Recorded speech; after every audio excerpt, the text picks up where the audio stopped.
प्रेम से बोलिए सद्गुरुदेव भगवान की जय। मम सद्गुरु आदेश है, सत्य करो उपदेश, भला बुरा जग मानै, संत चले निज देश।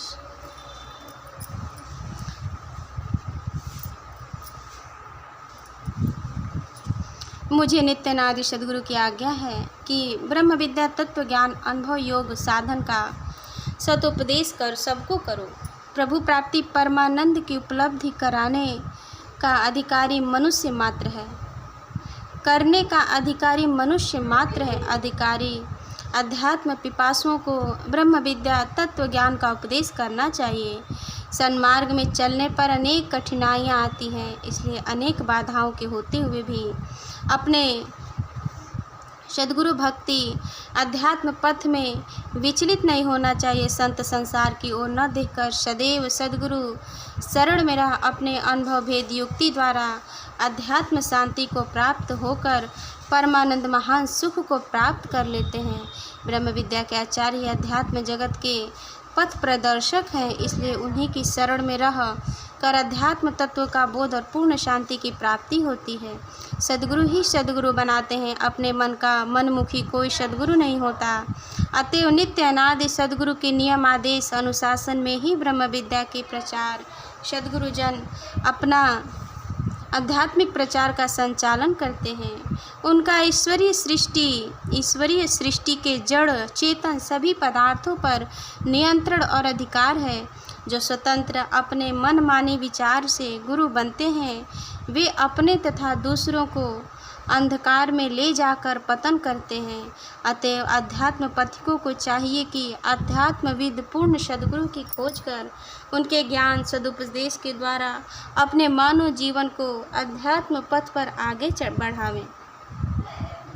रहने गहने संत की करने विमल विवेक, सत्य सत्य रह सत्य में, सत्य भेष सत्य टेक।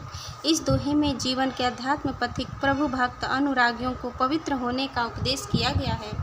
जिनका व्यवहार सत्य नहीं है, जिसकी रहनी गहनी और कर्तव्य निष्ठा सच्चे रूप में नहीं है, वह महान लक्ष्य परम प्रभु को प्राप्त नहीं कर सकता। ब्रह्म विद्या के जिज्ञासु को अत्यंत आवश्यक है कि सत्य व्यवहार, सत्याचरण, सत्य अनुराग, सच्ची श्रद्धा और सच्ची गुरु भक्ति को धारण कर सत्य स्वरूप परम प्रभु को पाने की चेष्टा करें। वह पर ब्रह्म सत्य है, तब मेरा भी आचरण व्यवहार सभी सत्यमय होना चाहिए। सत्यनिष्ठ के जीवन में आत्मिक बल स्वाभाविक रूप से पाया जाता है। सत्य वह है जो तीनों काल में एक रूप से रहे, जिसका सिद्धांत सत्य है, पुरुषार्थ अभ्यास कामना रहित सत्यमय है, जिसका व्यवहार आचरण छल कपट प्रपंचना से रहित है। वही सच्चा अध्यात्म पथिक सत्य तत्व के सद ज्ञान द्वारा जीवन के महान लक्ष्य को प्राप्त करता है। प्रभु के सामने सच्चे बनकर जाओ, वह तुम्हें स्वतः अपनाएंगे। योग साधन प्रभु भक्ति शुद्ध पवित्र अर्थात सत्य होने के लिए की जाती है, इसलिए व्यवहारिक या आध्यात्मिक सारे कार्य सत्य के प्रकाश में सत्यमय हो जावें। सारी विपदा शांति मानव जीवन की सदैव के लिए विनष्ट हो जाएगी। प्रभु मेरे पास है और हम उसकी शरण में हैं। केवल शुद्ध पवित्र होकर उस विशाल दयालु सर्वाधार प्रभु के सन्मुख अपने जीवन को समर्पित कर देना है। भक्ति का सच्चा रहस्य तभी प्राप्त होता है जब जीवात्मा सारी आस वासना से अलग होकर एकमात्र प्रभु की शरण में आत्मसमर्पण कर देता है। जिस भक्त आध्यात्म पथिक में आते आत्मसमर्पण सत्यता नहीं है, उसे आध्यात्मिक आनंद और शांति अभिमान युक्त साधन और योग करने से नहीं प्राप्त हो सकती। सच्ची भक्ति पवित्रता में है और वह पवित्रता सत्यता से आती है। जिसका जीवन जितना ही सत्य कोमल और दयालु होगा, वह उतना ही अध्यात्म तत्व को अंतर साधन भेद में शीघ्रता से प्राप्त कर सकेगा। सत्य में प्रकाश है और उसी में जीवन है। सत्य पथ पर चलने के लिए हमें सत्यनिष्ठ और सद्विवेक युक्त हो। सत्य कर्तव्य परायण होना चाहिए। सत्य से बढ़कर दूसरा धर्म नहीं है। सत्य स्वरूप ईश्वर सत्य कर्मनिष्ठ सच्चे अनुरागियों को प्राप्त होता है। सत्य के पालन करने वाले भक्त की रक्षा भगवान स्वयं करते हैं एवं सत्य की सदैव विजय होती है। इसलिए ग्रंथकार ने सत्य के सच्ची व्याख्या इस दोहे में करके अनुरागी साधकों के सारे कर्म व्यवहार को सत्यमय बनाने का सदुपदेश किया है। सत्य वचन निरपक्ष है, झूठ वचन है पाक्ष। सत्य सत्य को मिलाते हैं, संत अमत मत दाक्ष।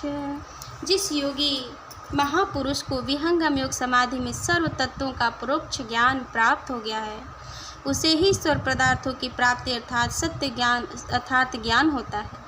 आप्त पुरुष के वचन संसार के लिए प्रमाण स्वरूप है।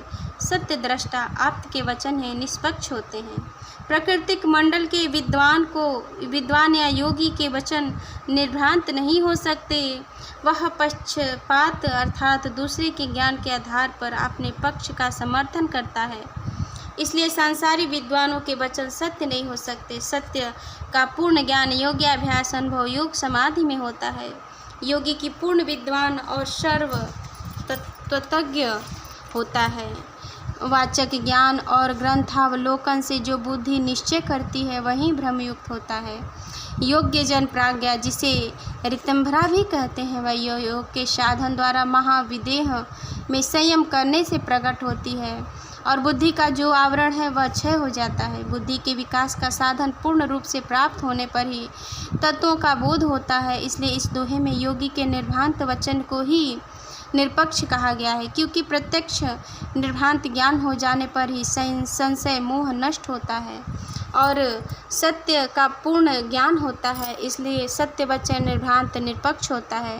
जिसे वाणी के स्वरूप का ज्ञान नहीं वाणी का मूलाधार कहाँ है, जिसके स्वरूप का बोध नहीं वह यथार्थ सत्य को नहीं प्रकट कर सकता। सत्य वचन वही निरपक्ष है जिस सत्य और उसके वास्तविक स्वरूप को हम प्राप्त कर चुके हैं। जिसे सत्य का दर्शन नहीं हुआ वह सत्य को प्रकट नहीं कर सकता।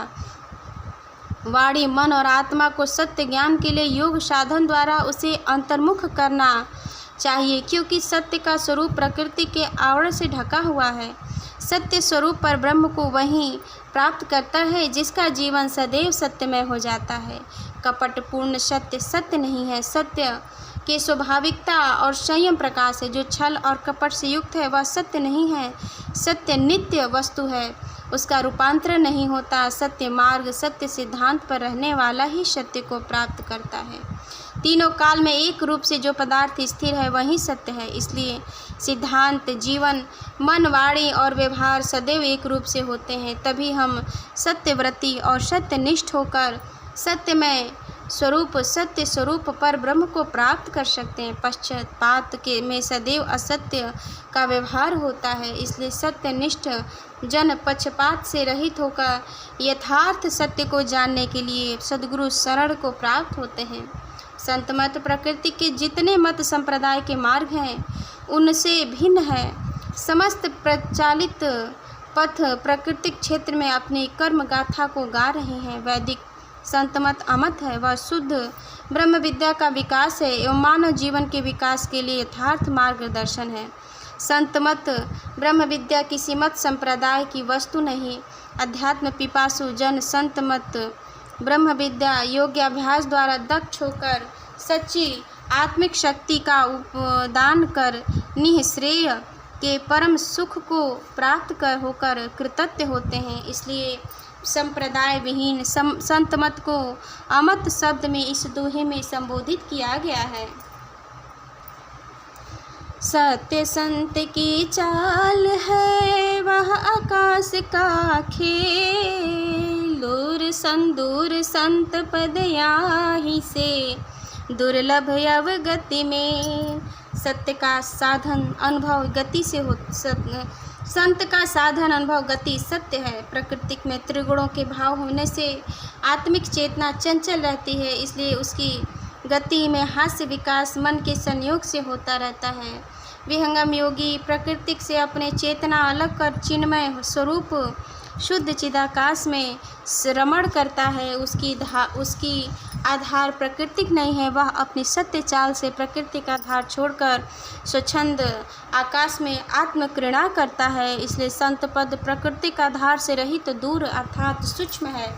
यह चेतन पर ब्रह्म का संबंध अनन्य सरल अस्तिक्य भाव युक्त उत्तम कोटि के साधकों को प्राप्त होती है। मन बुद्धि वाणी इंद्रिय से असंग होकर शुद्ध चेतन स्वरूप से संत की अनुभव गति संचालित होती है। इसलिए इस दोहे में संत की चाल अर्थात अनुभव सदयुक्ति को सत्य कहा गया है। मना पवन अरु सुरति को समित भजो सत्यनाम, अर्ध भूमि झाकी नहीं अविचल स्थिर धाम। प्रेम से बोलिए सद्गुरुदेव भगवान